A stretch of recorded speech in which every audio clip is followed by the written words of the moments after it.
اچھا، ابھی آپ نے یہ بات کی کہ مثبت معاشرے والی، اس میں یہ ہے کہ آپ کا میں نے دیکھا ہے کہ کہوٹہ آپ کا جو آبائی علاقہ ہے وہاں پر آپ نے خاص کر چھوٹی بچیوں کی تعلیم کے لیے بڑے اچھے اقدامات کیے ہیں، تو اس کے متعلق بھی تھوڑا سا مجھے بتائیں کہ وہاں پر کیا مسائل ہیں اور کیا مشکلات؟ حویلی چونکہ آزاد کشمیر کا ایک آپ کہیں گے آزاد کشمیر کا کونا ہی ہے، آخر میں آتا ہے، وہاں بہت سی فیسلٹیز ہیں جو ابھی تک نہیں پہنچی ہیں، اس میں سے ایک تعلیم بھی ہے۔ گو کہ لٹریسی ریٹ حویلی کا سب سے اچھا ہے، جب پڑھ جاتے ہیں تو وہ سب کو ٹاپ کرتے ہیں، لیکن وہاں پہ جو وسائل ہیں وہ مہیا نہیں ہیں۔ میں کیونکہ جب حویلی جاتی ہوں تو ظاہر ہے آپ ارد گرد دیکھتے ہو اور ہم کنیکٹڈ ہیں اپنی زمین سے، ہم یہ نہیں ہے کہ بس گاؤں ہے تو چھوڑ دیا۔ تو حویلی جب میں نے دیکھا کہ اسکول ہے اور بچیاں پتھروں پہ بیٹھ کے پڑھی، اور وہ بھی اتفاق ایسے ہوا کہ الیکشن تھے، الیکشن میں ہمیں وہاں ووٹ ڈالنے جانا تھا، تو جب دیکھا یہ صورتحال ہے، میں پوچھوں کہ اسکول کب آئے گا، تو نے کہا یہ اسکول ہے۔ مجھے بڑی حیرانی ہوئی کہ یہ کیسا اسکول ہے کہ یہاں تو پتھر ہی ہے، یہاں ایسی جگہ ہے بالکل نیچے بازار ہے اور یہاں پہ بچیاں کیسے پڑھتی ہیں؟ تو پھر بچی ہونے کے ناطے آپ کو ہمدردی زیادہ بچیوں سے ہوتی ہے۔ تو جب مجھے پتہ لگا کہ زلزلے میں اسکول کی بلڈنگ تھی، لیکن جب آزاد کشمیر میں 2005 کا وہ 8 اکتوبر کا زلزلہ ہے جس نے جو ہے کتنی زمینیں ہلا دی، اسکول اس ٹائم گر گیا اور اس کے بعد وہ آج تک تعمیر نہیں ہوا، تو بچیاں اس طرح ہی پڑھتی ہیں، سردی ہو، گرمی ہو، برف ہو۔ تو اس ٹائم پھر ظاہر ہے یہی دل میں امید پیدا ہوئی کہ نہیں، ان بچیوں کے لیے کچھ کرنا ہے، اور ظاہر ہے انسان اپنے طور پہ کیا ہی کر سکتا ہے، اللہ تعالیٰ کا دیا ہوا ہے، اللہ تعالیٰ آپ سے کام لیتے ہیں اور جتنا کام وہ لیتے ہیں اتنا کام پھر آپ کرتے ہو۔ تو جب میں نے اس کو کور کیا تھرو سوشل میڈیا، اس کے لیے کمپین چلائی، پھر کتنے ایک آرگنائزیشن ہے اس نے دیکھ کے 6 رومز بنا کے دیے اسکول کے لیے، خود میری جتنی ڈونیشن ہو سکی تو میں نے اس کے تھرو ان کا جو اینول ڈے ہے وہ اسپانسر کیا کہ بچوں کی آنکھوں میں امید جاگے، امید کی کرن جاگے۔ اب وہ سب مجھ سے یہ امید لگائے بیٹھے کہ ہمارا اسکول کی بلڈنگ جو ہے حبیبہ آپی ہمیں بنا کے دیں گی۔ اب ان کی آنکھوں کی وہ روشنی ہے، وہ امید ہے مجھ سے لگی ہوئی، جس کے لیے میں کوشاں ہوں کہ اللہ پاک میرے ہاتھوں سے یہ کام ہو جائے، میں اس قابل ہو جاؤں کہ میں اپنے ظاہر لوگوں سے مل کے، لوگوں کے توسل سے وہ اسکول بن سکے۔ تو اس پہ اس طرح سے کام کیا۔ اس کے علاوہ ہم جو بھی یہاں کیونکہ ڈفرینٹ سوشل آرگنائزیشنز میں کام کرتی رہی ہوں، میں نے ان کو لیڈ کیا ہے، تو ہم ڈفرینٹ آرفنیجز میں جاتے رہے، ہم ڈفرینٹ اولڈ ایج ہاؤسز میں جاتے ہیں۔ میں نے بات کی نا کہ آئیڈیا کیسے کیسے آتا جاتا آپ کو پتہ نہیں چلتا، آپ خود جب ایک سوچ کے ساتھ چل رہے ہوتے ہو تو اللہ اپنی خود آپ کے دماغ میں ڈالتی ہیں یہ کر لو، یہ کر لو، یہ کر لو۔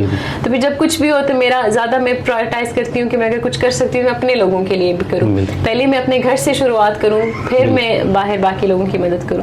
تو اسکول کا وہ پروجیکٹ جاری ہے، ابھی بھی کوشش جاری ہے کہ اللہ کریم کوئی اس کا ذریعہ بنائے، کوئی ایسا ہو جائے کام کہ وہ بلڈنگ بن جائے۔ حویلی میں جتنے اسکولز ہیں وہ تقریباً ان میں بلڈنگز نہیں ہیں، اتنی اچھی صورتحال نہیں ہے، تو دعا گو ہے اللہ تعالیٰ سے بھی کہ اللہ کریم ان کے لیے آسانیاں پیدا کرے، اور حکومت وقت جو ہے وہ اس کی نظر ادھر جائے اور وہ جو ہے ان کو بلڈنگز بنا کے دے، ان کو ایک ایسا انوائرمنٹ ملے، جیسے ہم نے شروع میں بات کی کہ بچوں کو انوائرمنٹ ملے گا، ان میں دلچسپی پیدا ہوگی، وہ پڑھنا چاہیں گے، وہ سیکھنا چاہیں گے، ان کو ایسا انوائرمنٹ ملے کہ بچے پڑھیں، بچے سیکھیں، بچے آگے بڑھیں۔ انشاءاللہ میری کوشش پوری جاری ہے، انشاءاللہ آپ کی محنت رنگ لائے گی انشاءاللہ۔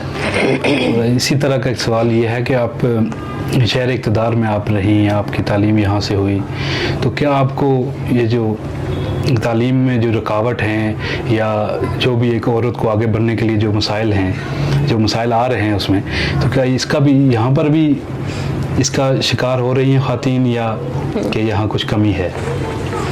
اچھا، جو میرا تجربہ ہے نا، جو میں نے تعلیم حاصل کی ہے، تو اس میں مجھے کبھی ایسا نہیں لگا کہ مجھے کوئی پیچھے چھوڑ رہا ہو یا میرے راستے میں کوئی رکاوٹ بن رہا ہو، کیونکہ سب سے پہلے سیڑھی آتی ہے گھر کی۔ تو الحمدللہ ثم الحمدللہ مجھے گھر سے بہت پوری سپورٹ ملی، بابا نے ہمیشہ سپورٹ کیا، ماما نے سپورٹ کیا، گھر والوں نے سپورٹ کیا، پورے خاندان نے ہمیشہ بہت سپورٹ کیا۔ جہاں میں جاؤں تو وہ لوگ میرے پیچھے ہوتے ہیں، تو وہ آپ کی بہت بڑی مضبوطی ہوتے ہیں۔ آپ اپنے پیروں پہ مضبوط تبھی کھڑے ہوتے ہیں جو آپ کو پتا ہوتا ہے کہ آپ کو پیچھے اتنے سپورٹ کرنے والے لوگ ہیں، آپ کو سراہنے والے لوگ ہیں۔ والدین کی سپورٹ بہت ضروری ہوتی ہے، آپ کو مضبوط بنانے میں بہت مؤثر کردار ادا کرتی ہے۔ اس کے بعد جب دیکھا کہ اسکول جانا ہے تو الحمدللہ میں شروع سے کیونکہ وومن ایجوکیشن میں ہی میری تعلیم ہوئی اور سرکاری اسکولوں میں میٹرک میری اسلام آباد F62 سے ہوئی IMCG F62 اور پھر FSC میری IMCG F72 سے ہوئی. یونیورسٹی بھی پھر میری وومن جو ہے وہ انٹرنیشنل اسلامک یونیورسٹی اسلام آباد. تو شروع سے خواتین کے اندر ہی ہم پلتے بڑھتے آ رہے ہیں. تو اپنے ارد گرد کبھی ایسا نہیں دیکھا کہ خواتین کی ڈسکرمنیشن ہو رہی ہو یا ہمیں پیچھے دھکیلا جا رہا ہو. الحمدللہ ہمیشہ بہت سپورٹ ملی اساتذہ کی طرف سے, گھر والوں کی طرف سے. لیکن اس کے علاوہ جب باہر کی دنیا میں قدم رکھا, جب سوشل لائف جوائن کی, جب ڈبیٹ سرکٹ جوائن کیا, تو اس میں ایسا ہوتا ہے کہ خواتین کو بہت کم دیکھا جاتا ہے. میں جو آل پاکستان ڈکلیمیشن کانٹیسٹ میں جاتی رہی, بولتی رہی, تو میں نے دیکھا کہ وہاں پہ خواتین بہت کم ہوتی ہیں. ایک دفعہ ایک ایونٹ تھا, اس میں 150 کے قریب پارٹیسپینٹس تھے اور اس میں سے 145 مرد ڈبیٹرز تھے, 5 خواتین تھی, 2 ہیومرس میں تھی, 2 شاید 3 سیریس میں تھی. تو اس کو دیکھ کے بہت دکھ ہوا کہ ایسا کیوں ہوتا ہے کہ بچیاں آگے نہیں آتی ہیں. بچیاں بولنے میں ٹھیک ہے, مرد حضرات کا بولنے میں ان کی گرپ ہوتی ہے, جو مولوی حضرات ہیں وہ تو بہت اچھی خطابت کرتے ہیں, لیکن آپ خود کو پریزنٹ تو کرو. آپ ان سے ڈر کے بیٹھ جاؤ کہ نہیں وہ اچھا بولتے تو میں بولوں ہی نا. ایسا تو نہیں کرنا عورت نے. ایک عورت کو اتنا کانفیڈینس خود پہ ہو کہ ایٹ لیسٹ اپنی پریزنس, جیتنا از ناٹ اے کویسچن, جیت ضروری نہیں ہے, آپ کا ہونا ضروری ہے, آپ کی وہ بہت بڑی جیت ہے. تو وہ بڑا دکھ ہوتا ہے دیکھ کے. راز بھائی ایک منٹ. تو ایسا ہوتا ہے کہ جب پھر آپ دیکھتے ہو, پھر میری تو ہمت بڑھ جاتی ہے جب میں دیکھتی ہوں کہیں پہ اگر خواتین کم ہے تو ایک وہ غصہ بھی ہوتا ہے کہ کیوں کم ہے. پھر وہ جوش آ جاتا ہے کہ میں خواتین کی نمائندگی کر رہی ہوں تو مجھے یہاں پہ ان کو سپورٹ کرنا ہے, ان کو. اور الحمدللہ ثم الحمدللہ ہمیشہ عزت رہی ہے. اتنے بڑے مرد حضرات کے مجمع میں بھی ہم جو ہے فاتح قرار دیتے رہے. تو وہ جیت میں اپنی خواتین کے نام کرتی تھی کہ جو وہاں نہیں ہے, جو وہ انسپریشن لیں اس سے, وہ موٹیویشن لیں کہ کل کو یہاں پہ اس تعداد میں خواتین بیٹھی ہوں, عورتیں بیٹھی ہوں. تو وہی ہوتا ہے کہ مرد زیادہ ہوتے ہیں جب, تو ایک اس سرکٹ میں نا آپ کو ملتا ہے کہ تھوڑا سا وہ چاہ رہے ہوتے ہیں کہ عورت آگے نہ ہی آئے, خاتون آگے نہ. اگر جیت جائیں گے تو پروپیگنڈا کریں گے کہ جیت بنتی نہیں تھی, جیت مل گئی, جیت دردی میں دے دی گئی. تو یہ چیزیں, یہ میں اکثر کہتی تھی کہ یہ والی اس فیلڈ میں آ کے ایسا لگتا ہے کہ مرد میں عورت آئی ہوئی ہے, کہ عورت کی فطرت ایک ان میں آ جاتی ہے, وہ حسد ایک کر رہے تھے یا عورت کو نیچا دکھانا چاہ رہے ہوتے ہیں. تو یہ چیزیں دیکھنے کو ملی ہیں اس سرکٹ میں, اس سوشل سرکل میں. باقی الحمدللہ تعلیمی جو نظام تھا اس میں کبھی کوئی ڈرا بیک دیکھنے کو نہیں ملا, کبھی کسی نے کوئی رکاوٹ نہیں آئی. ماشاءاللہ, یہ بڑے اچھے طریقے سے آپ نے ایکسپلین کیا. ابھی آگے چلتے ہیں کہ آپ کیلیگرافی میں بھی بہت اچھی مہارت رکھتی ہیں, تو اس بارے میں بتائیں کہ کیلیگرافی آپ شوق کی حد تک ہے یا جنون؟ میرا کچھ بھی شوق کی حد تک نہیں ہے. ہم جس چیز کو لے کے چلتے ہیں وہ جنون اس کو بناتے ہیں اور پھر اس کو پایہ تکمیل تک پہنچاتے ہیں. کیلیگرافی کا بھی ایک پوری ہسٹری کر لیں کہ اس طرح ہوا تھا کہ میں بیٹھے ہوئے تھے, کسی نے سجیسٹ کیا کہ الف ڈرامہ دیکھیں. الف ڈرامہ جو ہے وہ منظور حسین اس میں ایز اے کیلیگرافی آرٹسٹ شو کیا ہوا تھا انہوں نے حمزہ علی عباسی کے ساتھ. تو وہ عبدالاعلیٰ صاحب کے نام سے کیلیگرافی آرٹسٹ جو ہیں وہ وہاں پہ انہوں نے شو کیا ہوا تھا. ان کے کچھ خطاطی کے آرٹ پیسز شو ہو رہے تھے, وہ تھیم بھی ڈرامہ کی کچھ اس طرح تھی, وہ حمزہ علی کو گفٹ کرتے ہوتے تھے. تو وہ ان پہ جب میری نظر پڑی تو مجھے بہت اٹریکٹ کر رہی تھی. آؤٹ آف نو ویئر میں پہلے پینٹنگ کرتی تھی, اسکیچنگ کر لی, لیکن خطاطی کی طرف کبھی ذہن نہیں گیا تھا. جب ان کو میں نے دیکھا, وہ ڈرامہ میں نے جب ختم کیا تو میں نے ایک پین لیا, پیپر لیا, میں نے سورہ اخلاص لکھی, میں نے سورہ کوثر لکھی مارکر سے, بس اپنا جو اردو کا سٹائل ہوتا ہے. اور اس ٹائم میں نے ارادہ کیا کہ نہیں مجھے خطاطی سیکھنی ہے. تو وہی چیز ہے کہ پہلے خود کو ڈسکور کیا, جب ڈسکور کر لیا تو پھر اب استاد چاہیے تھا کہ وہ اس کو نکھارتا, اس کو سکھاتا. پھر ہم نے استاد جو ہے وہ ڈھونڈے, تو وہ بھی اتفاقاً انہی دنوں میں سر یاسر عظیمی ہیں, پنجاب سے ان کا تعلق ہے, اور وہ بھی ایک نکھر کے آنے والے کیلیگرافی آرٹسٹ میں سے ہیں. ان کی شاگردی میں آئی اور ان سے میں نے خط سلس لکھنا سیکھا. اور پھر جب رائٹنگ سیکھ لی تو ظاہر ہے بیک گراؤنڈ وہ چیزیں پہلے آتی تھی, تو وہ پھر آہستہ آہستہ اس میں ترقی کرتے کرتے کرتے اس حد تک پہنچے کہ الحمدللہ ثم الحمدللہ اب میں کیلی گرافی کا اپنا بزنس کر رہی ہوں. اتنا ابھی ہم نے پائے تک نہیں پہنچایا کیونکہ باقی ساتھ میں باقی بہت سی چیزیں چل رہی ہیں, تو لیکن پھر بھی اس حد تک ہے کہ وہ بہت اچھا الحمدللہ چل رہا ہے. جب اور اتنی خوبصورت اس کی انرجیز ہوتی ہیں, آپ جب قرآن پاک لکھتے ہو نا تو آپ کو وہ سکون ملتا ہے, آپ کا اتنی روحانی جو ایک تسکین ہوتی ہے نا, آپ وہ اس سے حاصل کر رہے ہوتے ہو. اور بہت خوبصورت تجربہ ہے یہ, بہت خوبصورت. میں تو سکھاتی بھی ہوں آگے, میں نے 3 بیچز جو ہیں کیلی گرافی کے سکھائے ہیں. مزید میری کوشش ہوتی ہے کہ یہ لوگ سیکھیں, فارغ وقت میں بجائے اس کے بیٹھ کے ریل اسکرول کریں, بیٹھ کے قرآن پاک کو لکھیں. بہت ایک آپ کا نا کیتھارسس ہو رہا ہوتا ہے اس سے. تو پھر یہ ایک میری جرنی تھی کیلی گرافی کی کہ جو چلتی آئی. شروع میں جب اتنا سیکھا نہیں تھا تو ماما بابا کو کیلی گرافی بنا کے تحفے میں دی, اور بس اسی طرح کرتے کرتے الحمدللہ ثم الحمدللہ آج ایز اے کیلی گرافی آرٹسٹ بھی ایک پہچان ہے جو اللہ نے عزت رکھی ہوئی ہے. یہ بہت اچھا کیلی گرافی آرٹ کوئی بھی ہو, اس سے ایک سکون ملتا ہے. اچھا, اس میں کچھ نئے سیکھنے والوں کے لیے کچھ مشورے؟ نئے سیکھنے والوں کے لیے مشورہ کہ کنسسٹنسی. کوئی بھی کام ہے, کوئی بھی چیز ہے آپ کر رہے ہو تو آپ کا اس میں کانسٹنٹ ہونا بہت زیادہ ضروری ہے. آپ اس کو بار بار کرو, آپ اس کو بس ارادہ کر لیا اس کو چھوڑ نہیں سکتے. تو ان کے لیے یہ سیکھ ہے کہ وہ اگر ارادہ کرتے ہیں تو اس کو اتنا مضبوط کریں کہ وہ ٹوٹے نہ. آپ لکھنا شروع کریں, آپ بس لکھنا شروع کر دیں, آپ پریکٹس کریں. پریکٹس از دا کی ٹو ماسٹر ایوری آرٹ. کچھ بھی آپ اگر عروج تک پہنچانا چاہتے ہیں, آپ جیسے شاعری میں آپ کا جو ہے وہ بہت تجربہ ہے, تو آپ کو پتہ ہے کہ آپ جب لکھتے رہو گے بہر پہ پریکٹس کرتے رہیں گے, آپ کو وزن پتہ چلنا شروع ہو جائے گا, آپ کو باقی جو راز ہیں وہ افشاں ہونا شروع ہو جائیں گے, اور آپ کی گرپ مضبوط ہوتی چلی جائے گی. ہر شعبے میں اسی طرح ہے کہ جتنا زیادہ آپ اس کو کرتے رہو گے اتنی ہی اس پہ آپ عبور حاصل کرنے لگو گے. کتنے اسٹوڈنٹس ایسے آتے ہیں جو شروع میں تو بڑے جوش و جذبے کے ساتھ آتے ہیں, ہوم ورک سینڈ کر رہے ہیں, لیکن ایک ٹائم آتا ہے کہ بیچ میں وہ بالکل زیرو پیس پہ چلے جاتے ہیں, پھر وہ کہیں نہیں پہنچ سکتے, کہیں نہیں جا سکتے. تو اس کے لیے ضروری ہے کہ آہستہ آہستہ کرو لیکن مسلسل. چلے اچھا, ابھی آگے ہمارا ایک سیگمنٹ ہے کہ اس میں مختصر سوالات پوچھنے ہوں گے آپ سے. بچپن کے دن کیسے تھے؟ بہت خوبصورت.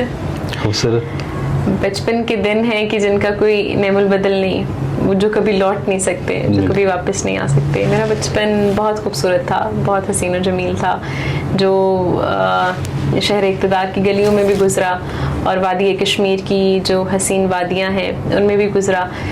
ہم لوگ جو ہے جون جولائی میں بیسکلی آزاد کشمیر ہوتے ہیں, تو ہمیشہ سمر ویکیشنز ہم نے وہاں گزاری, گرمیوں کی چھٹیوں میں چلے جایا کرتے تھے. تو وہاں کی یادیں مجھے زیادہ فیسنیٹ کرتی ہیں ایز کمپیئر ٹو یہاں, کیونکہ یہاں تو ایک روبوٹک نظام چل رہا ہوتا ہے. اسکول گئے, واپس آئے, سپارہ پڑھنے چلے گئے, واپس آئے, ٹیوشن چلے گئے, واپس آئے تھکے ہارے, کھانا کھایا اور سو گئے. جو وہ 2 مہینے ہوتے تھے نا, اس میں ہم جو چاہے کر لیتے تھے, لیکن وہ بھی چھٹیوں کا کام کر کے. صبح کا ٹائم ہوتا تھا کہ ہاں بیٹھو سب بہن بھائی چھٹیوں کا کام کرو, اب آپ کی چھٹی ہے.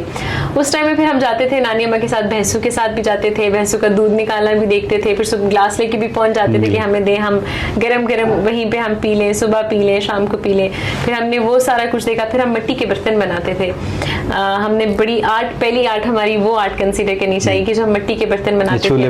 ہاں, چولہے بنائے, برتن بنائے, چمچ بنائے, ہانڈی بنائی. پورے برتن ہمارے ہوتے تھے. جو کزنز مرد حضرات ہوتے تھے وہ تو توڑ جاتے تھے, وہ وہیں سے ان کی جو ہے ظلم سے دما. اس ٹائم تو بچپن میں بچے ہوتے تھے سارے ایسے جو ان کی کوئی اس انٹینشن سے نہیں, لیکن ہمیں تنگ کرنے کی نیت سے وہ ہم برتن بنا کے سکھانے کے لیے رکھتے تھے. واپس آ کے دیکھتے تھے تو ٹوٹے ہوئے ہوتے تھے. ہم نے کہا ہار ماننی تھی, ہم دوبارہ برتن بنا لیتے تھے.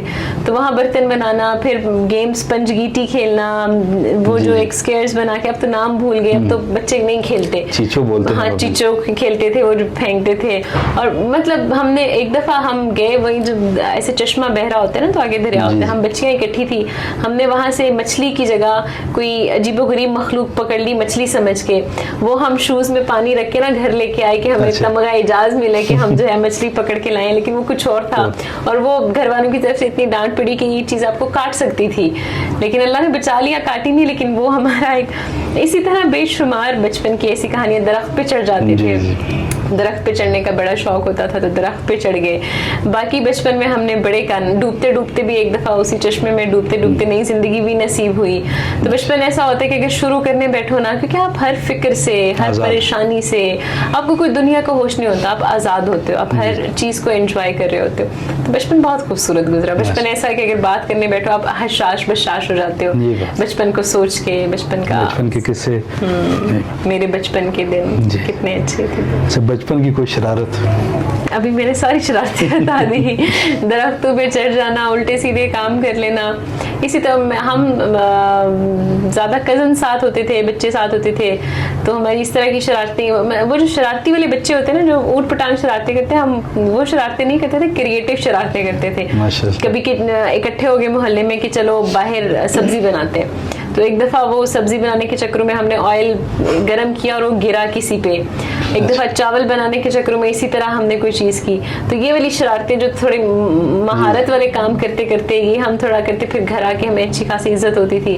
ایک دفعہ بھائی تھا میرا چھوٹا بھائی نا, تو میں اپنے بھائی کو لے کے جا رہی تھی کہیں, تو ہمارے محلے میں ایک بچہ ہوتا تھا, اس سے سب بہت ڈرتے تھے نا. وہ بول نہیں سکتا تھا, گونگا بہرا تھا, لیکن سب بڑا ڈرتے تھے. کوئی کہہ دے کہ وہ آ رہا ہے تو سب کی گھر بھاگ دوڑ شروع ہو جاتی تھی. اس کا نعرہ لگا کہ وہ بچہ آ رہا ہے, تو میں عثمان چھوٹا ہوتا تھا, تو عثمان کو میں نے اٹھایا اپنے ساتھ, میں گھر کو بھاگنے لگی, اور بھاگتے بھاگتے یہ ہوا کہ پتھر میرے آ گیا اور میں گری. عثمان تھوڑا سا زخمی ہو گیا, اور اس کے بعد جو ہے گھر جب میں لے کے گئی, اب میری انٹینشن نہیں تھی, میں اس کو بچا رہی تھی, میں گھر پہنچانا چاہتی تھی, لیکن وہ گر گیا. اب گھر گئی تو میری اچھی خاصی کہ بھائی کو گرا دیا, بچے کو گرا دیا. اسی طرح گاؤں میں ایک دفعہ ہم لوگ چیزیں اکٹھی کر رہے تھے, یہ فروٹ ایک سمبلو جو ہوتا ہے نا, اس کو کر رہے تھے, ریس لگی ہوئی تھی 2 ٹیمز کی. تو میرا جو بھائی ہے اس کو تھوڑا جوش چڑھا کہ اس ٹیم کے زیادہ نہ ہو جائے, تو اس نے میرا کزن ہے اس کو پتھر سے شوٹ کرنا چاہا, تو وہ میں آگے آ گئی. تو میرا آج بھی شناختی علامت میری یہی ہے, سر میرا پھٹ گیا, خون ہی خون. تو عروج پہ بھی ہم نے بہت کام کیے بچپن کے. ماشاء اللہ. اچھا, تنہائی پسند ہے یا محفل میں زیادہ آپ؟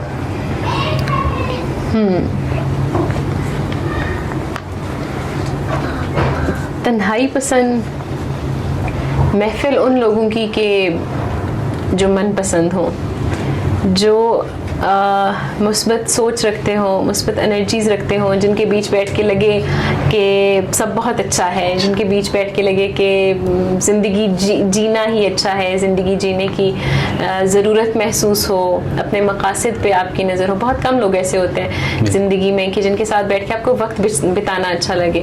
ادروائز تنہائی پسند بھی بہت ہے, زیادہ تر وقت جو ہے اکیلے رہیں, ہر چیز میں اکیلے ہونا ہی اچھا ہے. تو محفل ایسے لوگوں کی بغیر نہ تنہائی.